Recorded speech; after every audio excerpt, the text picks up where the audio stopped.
मीनाक्षी की शादी के बाद आज उसका पहला करवा चौथ है। यूँ तो हर सुहागन की तरह पूरे साज श्रृंगार और मेहंदी रंगे हाथों से वो उस पर्व की तैयारी कर रही थी, पर उसकी आंखों में अपने पति दीपक के लिए करवा चौथ को लेकर एक अटूट ही विश्वास दिख रहा था।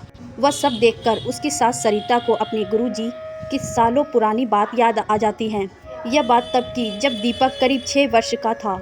जब दीपक का जन्म हुआ था तब सरिता के जीवन में खुशी की लहर उमड़ आई थी, परंतु वह लहर कुछ पल की ही थी। दीपक 4 महीने का था तो उसकी तबीयत खराब होने लगी थी।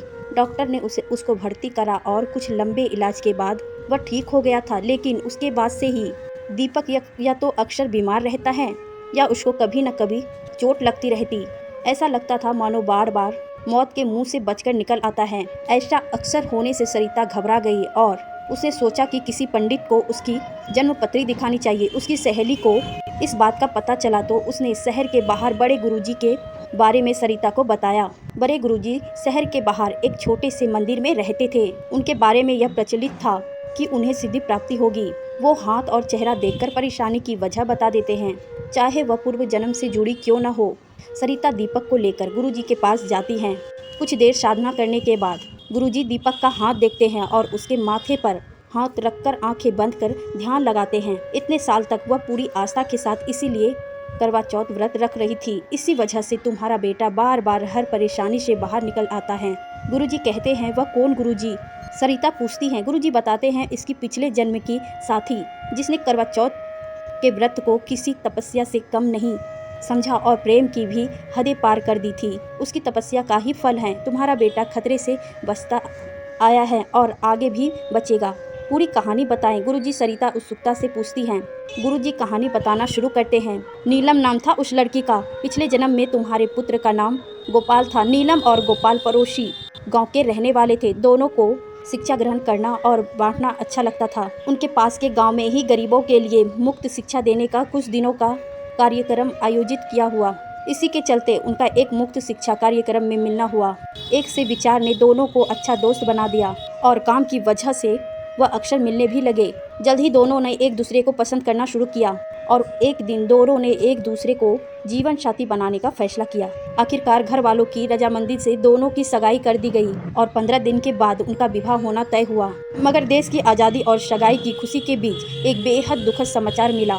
देश का बंटवारा किसी बहुत बड़े महासंग्राम से कम नहीं था। लोगों को घरों से निकालकर भगाना पड़ रहा था। कौन क्या छोड़कर और लेकर जा रहा है, किसी को कुछ नहीं पता था। लोगों के अपने छूटते जा रहे थे और अनजानों के साथ सफ़र तय हो रहा था। इसी बंटवारे की वजह से नीलम और गोपाल भी एक दूसरे से बिछड़ गए थे।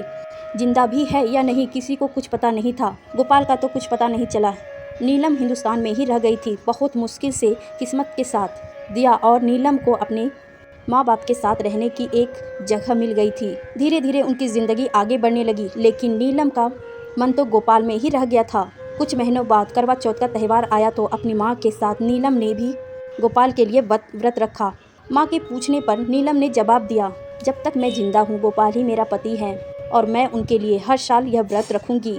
मेरा विश्वास है वह जहाँ भी होगा मेरा यह व्रत उसकी रक्षा करेगा। अगर वो जिंदा ना हो तो माँ ने पूछा, उसके नए जन्म में भी मेरा यह व्रत उसकी रक्षा करेगा। भगवान से भी मेरा यही एक इच्छा है। नीलम ने पूरे विश्वास के साथ अपनी माँ को जवाब दिया। सरिता गुरुजी से कहती हैं, तो क्या पता नीलम अभी भी जिंदा है।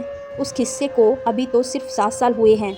मैं एक बार उससे मिल तो लूँ, जिसकी वजह से मेरा बेटा सही सलामत है। गुरुजी कहते हैं, कुछ दिन पहले ही उसे पता चला कि गोपाल का तो बंटवारे के वक्त ही देहांत हो गया था। नीलम खुद को कितना भी मजबूत दिखाए, लेकिन गोपाल को देखने की उम्मीदें उसके मन में बहुत गहरी थी। इसलिए वह खबर सुनते ही उसे बहुत बड़ा सदमा लगा और अभी कुछ दिन पहले ही वह चल बसी। परंतु तुम चिंता मत करो, उसके कठोर व्रत का फल हमेशा तुम्हारे पुत्र की रक्षा करेगा। बस ईश्वर से यही प्रार्थना है कि नए जन्म में नीलम को उसके अटूट व्रत का सुखद फल मिले और प्रभु उसको इस जन्म के तुम्हारे बेटे दीपक यानी गोपाल की पत्नी बनाए। जो खुशियों के पल उन दोनों बच्चे ने उस जन्म में खोए थे, इस जन्म में उनको सारी वह खुशियों के पल मिले। सारी बातें सुनकर सरिता को अचंभा होता है कि गुरुजी भविष्य और भूत की आम बातें काफ़ी हद तक सही जरूर बताते हैं, परंतु इतना विस्तार में सब कुछ कैसे बता सकते हैं? जब वह उनसे पूछती हैं तो कहते हैं, मुझे 12 साल की उम्र से ज्योतिष विद्या में सिद्धि प्राप्ति है।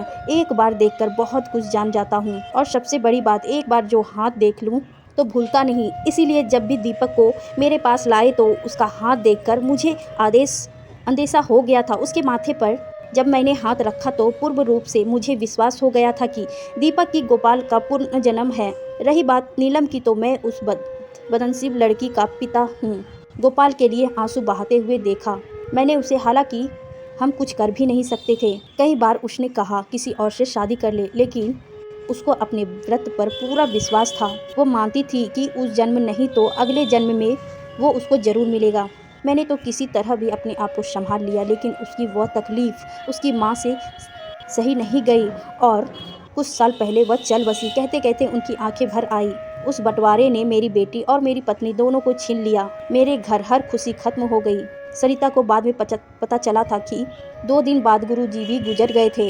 इन्हीं पुराने ख्यालों में सरिता खोई हुई थी कि मीनाक्षी की आवाज़ आती है, आइए मम्मी, करवा चौथ का चांद निकल आया है, पूजा करते हैं। करवा चौथ के उस त्यौहार पर साज सिंगार से सजी मीनाक्षी को देखकर वह मुस्कुराती हुई सोचती है कि ठीक बात है, 6 साल का फर्क सही है। सही कहा था गुरुजी ने। भगवान ने उस नीलम को उसके अटूट विश्वास का फल दिया और इस जन्म में इन दोनों को मिला दिया। उन्होंने मीनाक्षी और दीपक को इस बारे में कभी कुछ नहीं बताया। नई जन्म की नई खुशियों में बीते वक्त के आंसू वह नहीं घोलना चाहती थी।